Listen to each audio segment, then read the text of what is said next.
love a bitch who kinda crazy. Fuck me like she love me, but she fight me like she hate me. In the end, that shit don't faze me. I fuck her like I hate her, but she know that she my baby.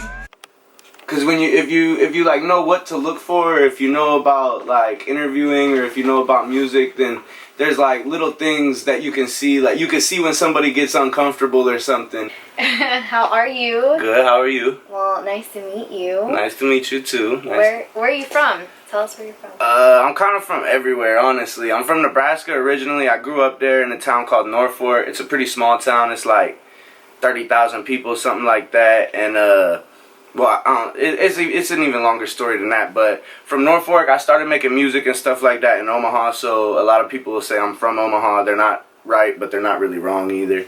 And then I've been down here in the Houston, Texas area for like 7 years now, something like that, 6 or 7 years. So I'm kind of from all over, but. Right. What's your favorite place you've lived in? So I guess like your favorite city would it be, right? Well, you're in Houston, right? I like to move around, and I don't like too much of any one of them. Like I just spent like a year up north, up in Nebraska, in my hometown mostly, and that's dope, but it's really small, so you get bored quick, you know what I mean? But it's dope because I know everybody, and I know where all the good shit's going on at. I know what, you know what I mean, just what to do. But I mean, Houston's probably, as far, if I had to pick one place that I had to stay forever, it'd be Houston. Houston's dope. There's a lot to do, there's a lot of culture, there's good food, everything, you know what I mean? Anything you want, it's in Houston. Right. No, I agree. I've been in a lot of places as well, and Houston is like where it's at. Most definitely, yeah. Okay, so let's wind down to your childhood. Okay. So, what was that like growing up? Did you have mom and dad? Yeah, I had, when I was born, I lived with my mom and my dad, and then I was probably like 3 or something, and they split up, and then I kind of bounced around. I lived with my parents were great parents. Like, they both loved me, but they both had their own shit going on too, you know what I mean? And both of them were addicts and stuff like that. So I kind of bounced around, you know? And I had parts of my childhood that were like great, that I think that anybody would want their childhood to be like that, you know what I mean? And then I had parts of my childhood that it's like, fuck, like, you know, like, how could you let a kid go through that type shit? Right. You know what I mean? So, but I don't know. It's been both ways. You know what I mean? Just pick an age, and it might have been good, might have been bad. But right. At the end of the day, I like my family did always show me love, and there was always somebody there for me. Whether it's my grandma, my dad, my mom. You know what I mean? Just depends on what time of my life who was there for me. You know? Right. Do they support you now in your career? Yeah. Everybody thinks it's pretty cool. And my dad, actually, he's the one that got me into music. He got me a guitar, but he was also like, he was in group homes and stuff like that coming up. So he was exposed to like some like hood ass music as a young kid, pretty much. Like, he was exposed to NWA in the 90s and stuff like that when they were first coming out. And so he's pretty happy that I'm into music. He really likes music. He likes rap music. He doesn't so much like a lot of the newer music I'm making, but the older stuff he did, it was more like, because he's a big Eminem fan, so it was more like that type of rap, you know what I mean? And he kind of prefers that. But yeah, my mom's supportive. I actually put her on not my last project I put out, but the one before that. It's called Tendencies, and I had a song called You that I kind of wrote because she was married to a man for a long time. He fucked her over. It was like a whole big ordeal, and so I wrote kind of a song, not necessarily exactly from her perspective, but just like relating to that situation. And then she got on that song with me, and she's pretty proud of that, and she's pretty, I don't know, she's just pretty proud of what I do, so I appreciate her for her support. Right, that's good. Is there anything from your childhood that made a stamp in your life, even if it's like a good thing or a bad thing? Like, is there one thing, for example, like, is there a tragedy that happened in your life that you're just like, I would not ever put my kids through that, or you learned from it in a way? Do you know what I mean? Like, something that happened in your childhood that Nothing. Well, number one, kind of a side note, but like sometimes I'll be thinking, because they say that there's kids that could go through traumatic events and then suppress those memories, and then you know what I'm saying. So it'd be like or they almost feel like it never happened, but it still affects them. So I wonder a lot about shit like that, because like I don't remember anything like horrible like on that level happening to me. But I remember just like a lot of shit that like kids probably shouldn't remember. Like I remember waking up in a house and it was like my mom's friend, and I go in like, and I'm up and they're all passed out. They were doing drugs and shit all night, whatever. And then so like I'm walking around and there's like bloody Q-tips and toilet paper and shit, like just like drug paraphernalia basically. Like they had been doing drugs all night and shit.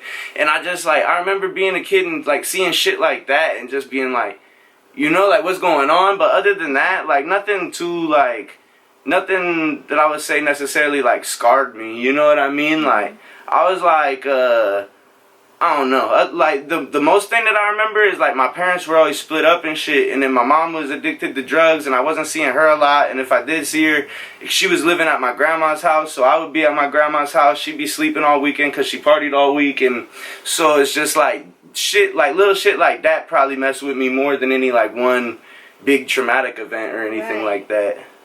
Okay, how was your teenage life? Well, see, I was always a really good kid and good at school, like got straight A's and stuff like that.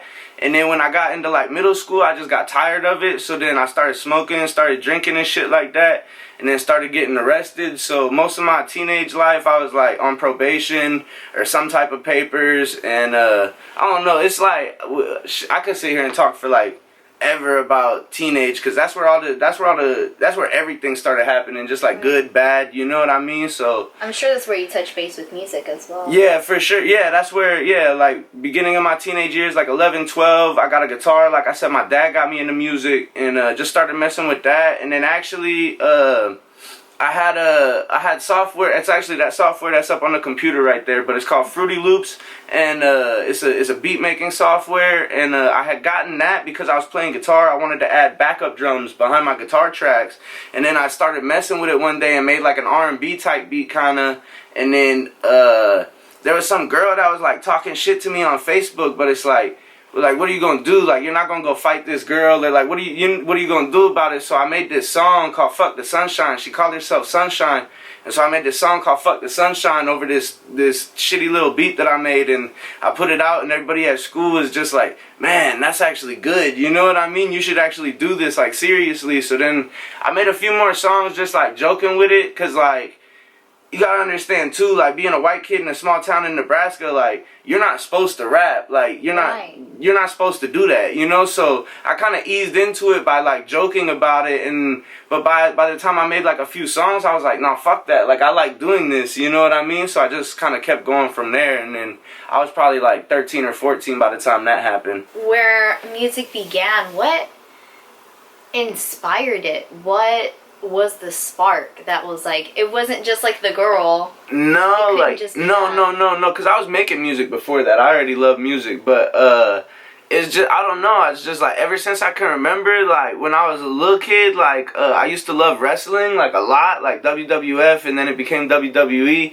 and I just like loved like the performance aspect of it, I guess. Like I got the soundtrack for Christmas to all the wrestlers' theme songs, and I put that whole on in the living room on full blast, and like make like wrestling costumes and shit, and like walk out and pretend like I was whoever, like whatever wrestlers I liked and shit. So I remember I think that's like the first time I remember like it was like the performance aspect of it, you know what I mean? And then the actual music, I don't know, I like music. My dad was into music. My mom's a big fan of music. My mom likes a lot of like top 40, like newer hip hop, R&B, pop type shit. And my dad, he was always into like rock. Like I noticed you had the Guns N' Roses shirt on. But yeah, classic rock. Yeah, he was into a lot of stuff like that. And so I think that, and then my grandma, she all she played was like the oldies and shit like that. So I liked a little bit of all of it, so I don't know, I just took it there. So you're well cultured. Kinda, yeah, like that's what, like I've got, like I've got some family, that's like ghetto as shit, grew up going to jail and in group homes and shit like that, and then I got some family like Went to college? Yeah, like family, like yeah, not just that, but like super successful. You know, I got an uncle in Alabama who's a really successful baker, and he makes cheese now too. But he's very well respected in the culinary community, like in the entire Southeast. Yeah, so I don't know, I just got a lot of shit to pull from, and I've been exposed to like a lot of different types of situations, good and bad, you know, so. Right. Yeah. Is that where your music journey, is that where you take your music journey? Do you take from your past? You take from, you know, the inspiration of other artists and your family and people around you? Is that... I don't think anybody has a choice. I think if you let thoughts come out of your head onto paper, even if you're trying to write as somebody else, there's little things that artists do that is like, it's like a window into their mind. You know what I mean? I mean, even shit like all types of art, not just music, like people who commit suicide and shit, they'll joke about it a lot more before they die, or little shit like that. It's a window into their mind. It's like, you may not know what it means when they're saying it, but when you look back on it, you'll understand why they acted the way that they did when you see, you know what I mean? So, yeah, I definitely think I do. I think everybody does to an extent. Let's talk about inspiration, because I know that everyone talks about with artists and just people who are creators in general, because there's YouTubers and they're like really good YouTubers who genuinely create good content, and a lot of people are like, oh, what's the inspiration behind it, blah, blah. But I want to touch on a different side of inspiration with you. How do you create when there is no inspiration? You do it even if it's shitty, you know what I mean? And it is shitty a lot of times, but it's like, you just push through it, you know what I mean? Or a lot of times, if I come across that problem, I just try to do things in a different order, you know? If I normally who was it that I heard? Some big producer was talking about, I think it was Young Chop or somebody, but he said in order to make hit songs, you got to start with your hi-hats. Because it's like, if you're a producer, that seems kind of counterintuitive. Most producers start off with their melodies or whatever, but he said he always starts with his hi-hat. So if I'm in a bind, if I don't know what to do, I'll start with my hi-hat. And you know what I mean? Or just little shit like that. But at the end of the day, I think that it's just really important to just do it and to make sure that you finish it. I don't like to start projects and not finish them. It's like, it's a bad habit to get into. For real. Okay, who is your like greatest inspiration? Who is someone that you look up to? My greatest inspiration changes every day. Like, I see new shit that inspires me every day, and I'm just like, yeah, like, I don't even really have favorite artists. I just have, like, favorite songs. You know what I mean? You're, like, not the first person who's told me that. For real? Yeah, like, I mean, people always kind of think I'm crazy for it, but I kind of feel like, I just feel like it just depends on my mood. Like, when I was 13, there was shit that inspired me, like, incredibly, and then now I look back and I see that and I'm like, I can't believe I like that garbage. But at the time, it served its purpose. At the time, you know what I mean, made me do whatever I had to do to make my music and whatever, you know. So it changes every day, but I like I don't know what you would call it, but I like a lot of, like, it's like the opposite of a hipster, I guess. Like, a hipster just, like, dislikes anything that's mainstream or whatever, like, in a stereotypical sense. But, like, me, I like, if something gets, the bigger something gets, the more fascinated I am by it. Like, people sit here and they're like, Drake is trash. Fuck that. I think Drake's one of the best rappers of all time. That's why he's as big as he is. Like, I like to study that and be like, damn, like, why is he so good? What makes it so that people relate to him so much? You know what I mean? So, I don't know. Like, I'm just inspired by kind of everything and everybody. You know what I mean? Like, it just depends on the day what grabs my attention.